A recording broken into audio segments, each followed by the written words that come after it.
Assalamu alaikum.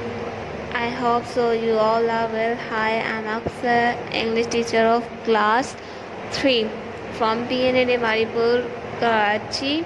Today I will teach you our first topic of grammar is present indefinite tense. First I will define what is present indefinite tense. You can see on the screen the definition of present indefinite tense. The simple present tense is used for habits and routines, permanent situations, states, facts, etc. and etc. जो present simple tense होता है उसको use किया जाता है habits के लिए. Habits means वो तमाम आदतें जो आप डेली लाइफ में कर रहे होते हो, जैसे कि मैं खाना खाता हूँ, स्कूल जाता हूँ, नहाता हूँ, सोता हूँ, ये आपकी क्या है, हैबिट्स से जो आप डेली कर रहे होते हो. तो जब भी आप हैबिट्स के बारे में आप किसी को बताए तब वहाँ पर आपने कौन सा टेंस यूज़ करना है, प्रेजेंट सिंपल का टेंस यूज़ करना है. उसके अलावा जो नेचुरल फैक्ट्स होते हैं जो खुद ब खुद होते हैं, जैसे कि सूरज निकलता है या चांद, ये सारे क्या है, नेचुरल फैक्ट है जो खुद ब खुद हो रहे हैं. जैसे पानी 100 डिग्री सेंटीग्रेड पर बॉयल होता है और जो कैंडल है वो मेल्ट होती है, ये सारे क्या है, नेचुरल फैक्ट है. तो जब भी नेचुरल फैक्ट की बात करते हैं हम, तो तब भी हम कौन सा टेंस यूज़ करते हैं, प्रेजेंट सिंपल टेंस यूज़ करते हैं. प्रेजेंट सिंपल को हम अनदर नेम है, इसका दूसरा नाम है, उसको हम क्या बोलते हैं, प्रेजेंट इंडेफिनिट भी बोला जाता है. अब हम बात करते हैं कुछ एग्जांपल्स की. प्रेजेंट सिंपल एग्जांपल देने से पहले जो है हम बात करते हैं हर टेंस के 3 फॉर्म्स होती हैं. The first form is affirmative, second form is interrogative and third form is negative. जितने भी टेंस बनते हैं वो 3 फॉर्म्स में ही बनते. या तो हम सिंपल एक बात कर रहे होते, स्टेटमेंट दे रहे होते, या फिर हम कोई किसी ऐसा सेंस जिसमें हम किसी चीज़ का इनकार कर रहे होते, या फिर कहीं हम क्वेश्चन पूछ रहे होते. तो आपको अब 3 फॉर्म्स पता चल गई कि हर टेंस, चाहे वो प्रेजेंट का हो या पास्ट का हो या फ्यूचर का हो, हर टेंस की 3 फॉर्म्स होती है.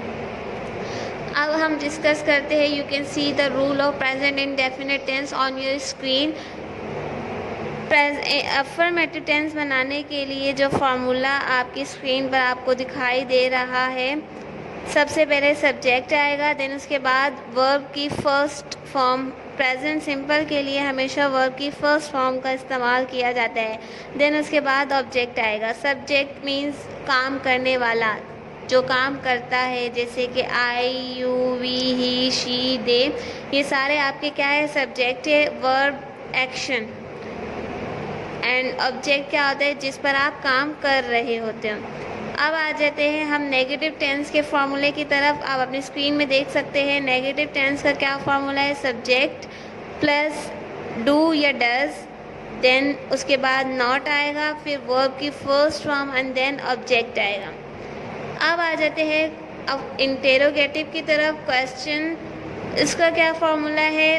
क्वेश्चन बनाने के लिए जो हमारा हेल्पिंग वर्ब होता है डू या डज स्टार्ट में आ जाएगा, देन उसके बाद सब्जेक्ट आएगा, फिर वर्ब की फर्स्ट फॉर्म आएगी, देन ऑब्जेक्ट आएगा, और एंड में क्या आ जाएगा, हमारा क्वेश्चन मार्क आ जाएगा. आई होप सो कि आपको ये तीनों फार्मूले अच्छे से आ गए कि अफर्मेटिव के लिए कौन सा फार्मूला होगा, नेगेटिव के लिए कौन सा फार्मूला होगा, और क्वेश्चन बनाने के लिए कौन सा फार्मूला होगा. Now let's move towards how to make sentence.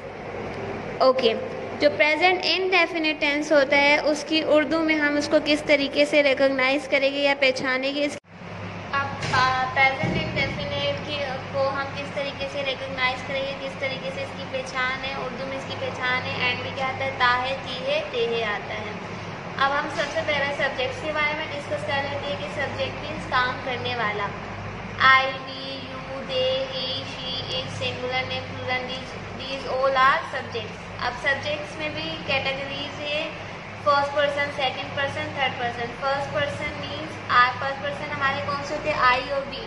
First person का मतलब होता है बोलने वाला, ठीक है, और सेकंड पर्सन सुनने वाला, यू. यू हमारा क्या है, सेकंड पर्सन है. और third person they, he, she, it, singular, plural, ये सारे क्या है, आपके थर्ड पर्सन है. थर्ड पर्सन मीन्स जिसके बारे में बात की जा रही है. अब हम आगे डिस्कस करते हैं कि हम जो है जब भी प्रेजेंट सिंपल का अफर्मेटिव सेंटेंस सादा जुमला बनाएंगे तो सारे जुमले के फॉर्मूले में हमने पीछे डिस्कस किया फार्मूला कि एस और ई एस का इजाफा करेंगे वर्ब के साथ। अब एस और ई एस किसके साथ लगेगा? ही, शी, इट और singular name.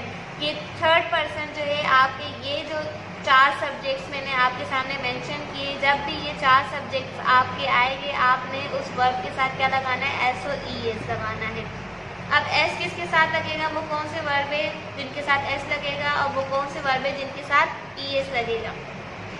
If a verb ends in sh, ch, s, z, double s by adding es, अगर हमारे वर्ब के एंड में sh आ जाए या ch आ जाए, x, z या डबल s आ जाए, तो उस वर्ब के एंड में हमने क्या लगा देना है? es लगा देना है। इन वर्ड्स के अलावा बाकी जितने भी आपके अल्फ़ाबेट रह जाते हैं, अगर आपके वर्ब में वो अल्फ़ाबेट्स आते हैं तो उनके साथ आपने जस्ट क्या ऐड कर देना है? एस ऐड कर देना है। अली सुबह जल्दी उठता है। अली, अब उठने को गेट बोला जाता है, गेट अप। अब गेट के साथ हम एस लगाएंगे क्योंकि Ali is a third person. Gets up early, जल्दी सुबह उठने को, early in the morning.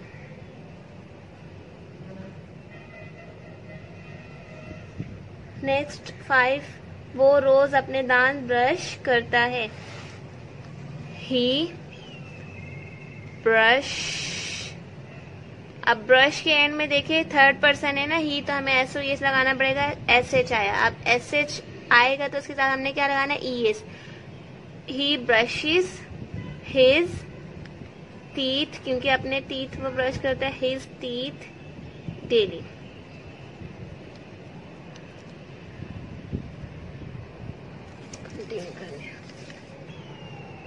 Now अब हम नेगेटिव सेंटेंस की तरफ मूव करते हैं। नेगेटिव सेंटेंस मीन इनकारिया जुमले। नेगेटिव सेंटेंस का क्या फॉर्मूला है? सबसे पहले सब्जेक्ट, फिर डू और डज हमने डिसाइड करना है, देन नॉट लगेगा, फिर उसके बाद वर्ब की फर्स्ट फॉर्म, देन ऑब्जेक्ट। अब हमने जितने भी अफर्मेटिव सेंटेंस बनाए उन्हीं को ही हम जो है नेगेटिव में कन्वर्ट कर देते हैं। एक मैंने आपके सामने लिख दिया, मैं खाना नहीं खाती हूँ।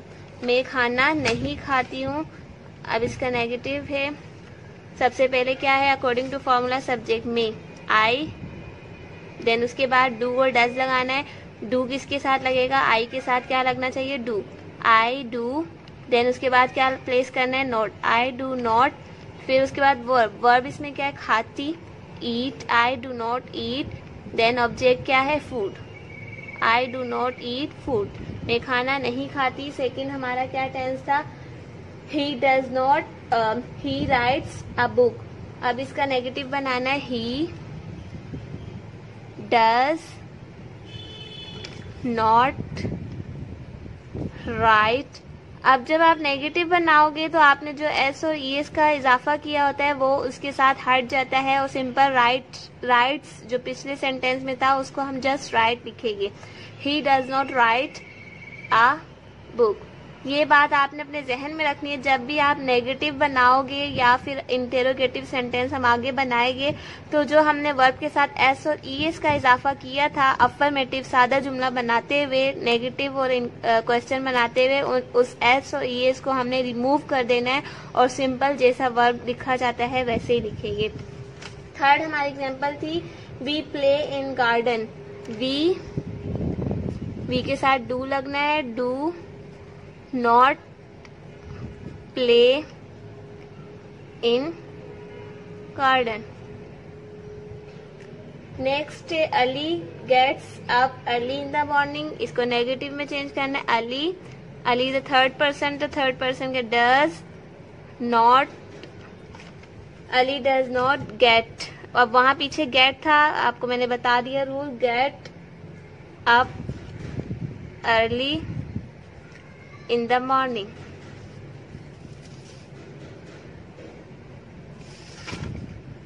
नेक्स्ट है हमारा, वो रोज अपने दांत ब्रश करता है। ही ब्रशेस हिज टीथ डेली। अब इसका नेगेटिव बनाना है कि वो रोज अपने दांत ब्रश नहीं करता। ही डज नॉट